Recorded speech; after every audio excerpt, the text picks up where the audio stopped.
प्रिय विद्यार्थियों, हिंदी साहित्य के इस पुनर्मूल्यांकन श्रृंखला के भाग 4 में आपका स्वागत है। पिछली वीडियो में हमने आदिकाल के नामकरण पर कुछ प्रश्न देखे थे। आज उसी क्रम को आगे बढ़ाते हुए आज की श्रृंखला का पहला प्रश्न इस प्रकार है। आदिकाल को साहित्यिक अपभ्रंश का काल किसने कहा था? आदिकाल को साहित्यिक अपभ्रंश का काल किसने कहा था? विकल्प ए रामचंद्र शुक्ल, विकल्प बी हजारी प्रसाद द्विवेदी, विकल्प सी डॉक्टर नगेंद्र या विकल्प डी ए और बी अर्थात रामचंद्र शुक्ल और हजारी प्रसाद द्विवेदी दोनों। आदिकाल को साहित्यिक अपभ्रंश का काल किसने कहा था? इस प्रश्न का सही उत्तर होगा आचार्य शुक्ल एवं हजारी प्रसाद द्विवेदी दोनों। ये वो क्षेत्र है जिस पर दोनों ने एक मत से स्वीकार किया था कि आदिकाल साहित्यिक अपभ्रंश का काल है। अतः इस प्रश्न का सही उत्तर होगा विकल्प ए और बी दोनों। अगला प्रश्न है, आदिकाल को संक्रांति काल नाम देने वाले विद्वान कौन है? आदिकाल को संक्रांति काल नाम देने वाले विद्वान कौन है? विकल्प ए राम प्रसाद मिश्र, विकल्प बी राम खिलावन पांडे, विकल्प सी डॉक्टर रसाल या विकल्प डी ए और बी दोनों अर्थात राम प्रसाद मिश्र और राम खिलावन पांडे दोनों। इस प्रश्न का सही उत्तर होगा विकल्प डी राम प्रसाद मिश्र एवं राम खिलावन पांडे दोनों ने आदिकाल को संक्रांति काल नाम दिया था। अगला प्रश्न है, ग्रियर्सन ने अपने काल विभाजन में चारण काल के अंतर्गत कुल कितने कवियों का उल्लेख किया है?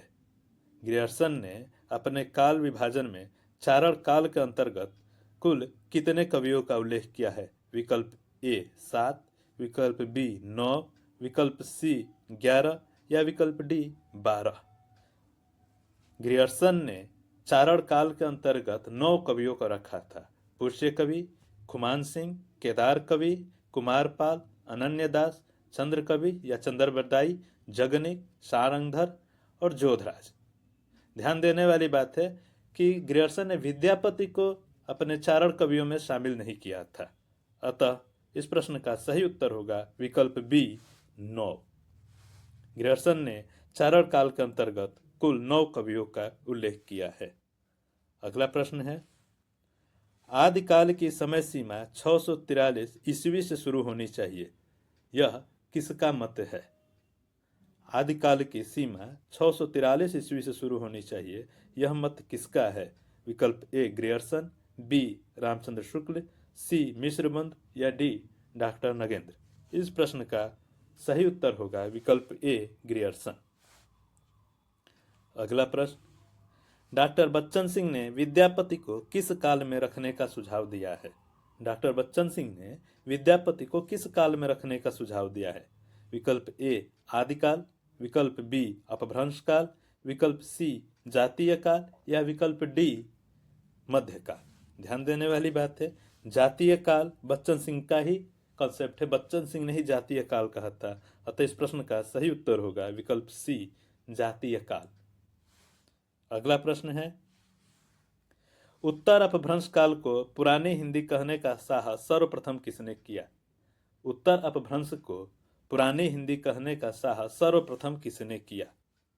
इस प्रश्न का सही उत्तर क्या है? विकल्प ए चंद्रधर शर्मा गुलेरी, विकल्प बी राहुल संकृत्यायन, विकल्प सी रामचंद्र शुक्ल या विकल्प डी महावीर प्रसाद द्विवेदी। उत्तर अपभ्रंश काल को पुरानी हिंदी कहने का साहस सर्वप्रथम किसने किया? इस प्रश्न का सही उत्तर होगा विकल्प ए चंद्रधर शर्मा गुलेरी। अगला प्रश्न, प्राकृताभास हिंदी शब्द का प्रयोग आदिकाल के लिए किसने किया? प्राकृताभास हिंदी शब्द का प्रयोग आदिकाल के लिए किसने किया? विकल्प ए हजारी प्रसाद द्विवेदी, विकल्प बी रामचंद्र शुक्ल, विकल्प सी डॉक्टर नगेंद्र या विकल्प डी राम कुमार वर्मा। प्राकृताभास हिंदी इस शब्द का प्रयोग सर्वप्रथम आचार्य शुक्ल ने किया था। अतः इस प्रश्न का सही उत्तर होगा विकल्प बी आचार्य रामचंद्र शुक्ल। डॉक्टर भोलानाथ तिवारी ने आदिकाल को किस नाम से पुकारना पसंद किया? विकल्प ए अपभ्रंश काल, बी पुरानी हिंदी काल, विकल्प सी वीरगाथा काल या विकल्प डी संधि काल। प्रश्न पुनः सुनिए। डॉक्टर भोलानाथ तिवारी ने आदिकाल को किस नाम से पुकारना पसंद किया? विकल्प ए अपभ्रंश काल, विकल्प बी पुरानी हिंदी काल, विकल्प सी वीरगाथा काल या विकल्प डी संधि काल। इस प्रश्न का सही उत्तर होगा अपभ्रंश काल। डॉक्टर भोलानाथ तिवारी ने आदिकाल को अपभ्रंश काल नाम से पुकारना पसंद किया। अगला प्रश्न है, विद्यापति को कृष्ण भक्त कवि मानना एक भारी भूल है, यह कहकर उन्हें आदिकाल के श्रृंगारिक कवियों में किसने गिना? विद्यापति को कृष्ण भक्त कवि मानना एक भारी भूल है, यह कहकर उन्हें आदिकाल के श्रृंगारिक कवियों में किसने गिना? विकल्प ए रामचंद्र शुक्ल, विकल्प बी आचार्य हजारी प्रसाद द्विवेदी, विकल्प सी डॉक्टर रामकुमार वर्मा या विकल्प डी ग्रियर्सन।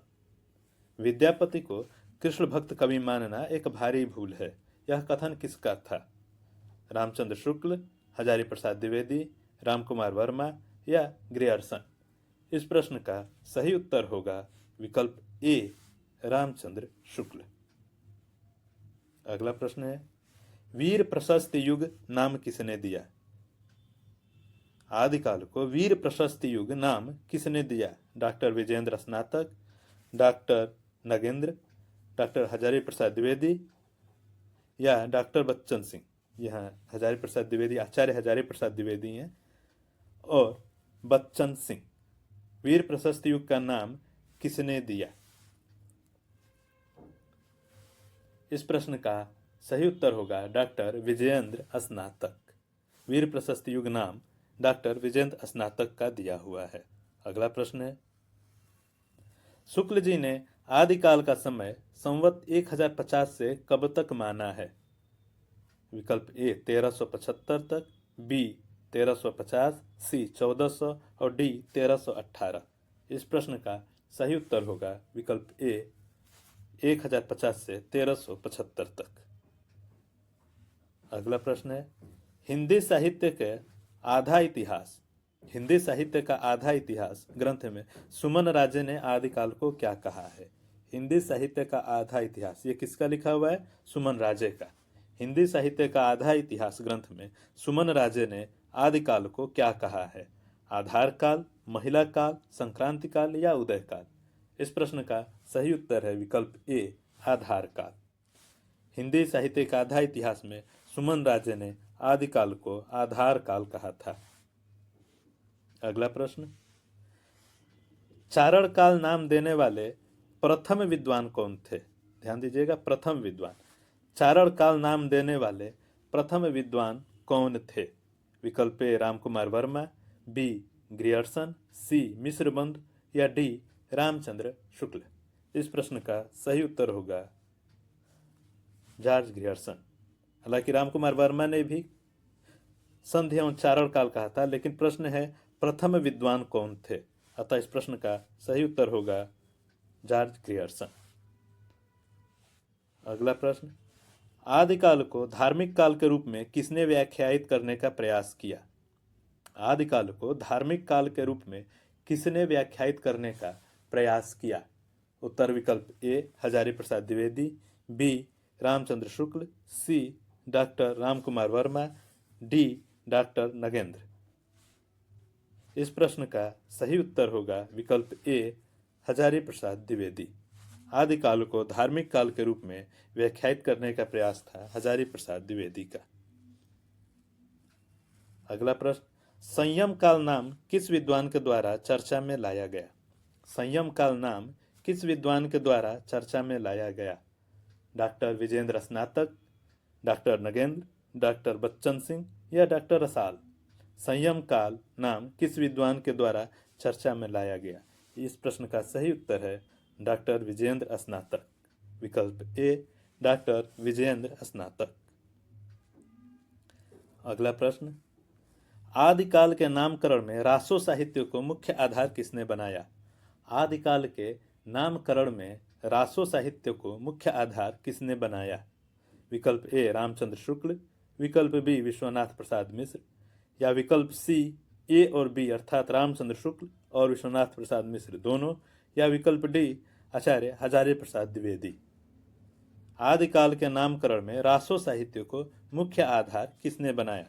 इस प्रश्न का सही उत्तर होगा विकल्प ए रामचंद्र शुक्ल और विकल्प बी विश्वनाथ प्रसाद मिश्र दोनों। अतः इस प्रश्न का सही उत्तर हुआ विकल्प सी ए और बी दोनों। अगला प्रश्न, हिंदी का वास्तविक आरंभ भक्ति काल से होता है, आदिकाल तो उसकी पूर्व पीठिका है, यह विचार किसका है? विकल्प ए हजारी प्रसाद द्विवेदी, विकल्प बी डॉक्टर बच्चन सिंह, विकल्प सी डॉक्टर नगेंद्र, या विकल्प डी रामविलास शर्मा। हिंदी का वास्तविक आरंभ भक्ति काल से होता है, आदिकाल तो उसकी पूर्व पीठिका है। इस प्रश्न का सही उत्तर है विकल्प बी डॉक्टर बच्चन सिंह। यह कथन डॉक्टर बच्चन सिंह ने कहा था कि हिंदी का वास्तविक आरंभ भक्ति काल से होता है, आदिकाल तो उसकी पूर्व पीठिका है। अतः इस प्रश्न का सही उत्तर होगा विकल्प बी डॉक्टर बच्चन सिंह। अगला प्रश्न है, अपरिनिष्ठित अपभ्रंश के अंतर्गत शुक्ल जी ने किन कवियों को स्थान दिया? अपरिनिष्ठित अपभ्रंश में शुक्ल जी ने इनमें से किन कवियों का स्थान दिया था?